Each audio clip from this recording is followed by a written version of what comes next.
On January 19, 1977, in Hara, Washington, USA, 9-year-old Jose Cantu woke his mother at around 6:30 a.m., asking her to explain the identity of the little man he had seen outside.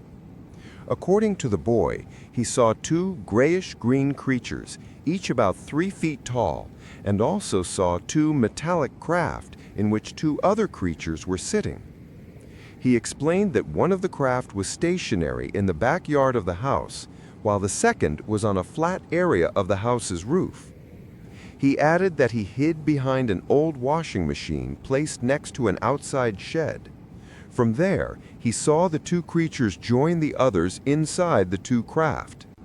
He said the inside of the craft was lit by a bright light and that they had a straight stair resembling a ramp and the door that opened in two intersecting parts like a cross, revealing an interior containing two seats with very long bases.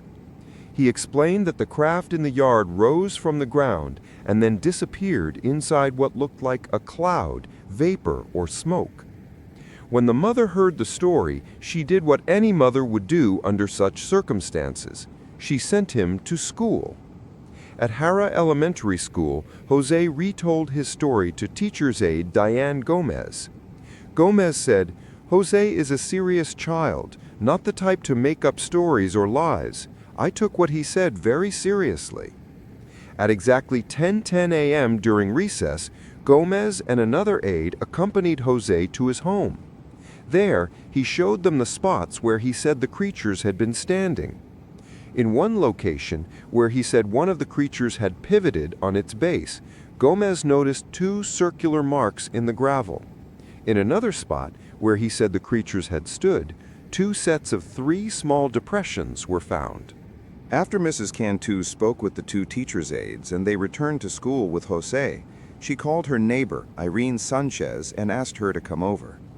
Sanchez said they examined the backyard and found a circular impression about 10 feet in diameter in the tall grass, with the grass in its center twisted in a spiral pattern, and they also saw the marks the aides had seen. Gomez said the circle was easily visible from the window of the neighboring house, and that her brother, who lived there, had also seen it from that distance. Mr. Cantu confirmed that the circle was still visible when he returned from work in the evening. On Thursday afternoon, when Bill Vogel from Toppenish and David Eakers from Seattle, affiliated with the Center for UFO Studies, visited the Cantu home, the well-formed circle and the foot impressions were still visible. Eakers examined the area with a Geiger counter and detected no radiation. By Saturday, when the journalist visited the Cantu home, only one set of the foot impressions remained, and only a faint trace of the circle was left. Because the Cantu family spoke Spanish more fluently, the journalist enlisted the help of a skeptical translator. After the translator questioned Jose, who answered seriously and respectfully before asking to go back to playing, the translator said, "I believe he saw what he said he saw." Vogel said that he and Eakers believe Jose experienced a real event involving an unidentified flying object.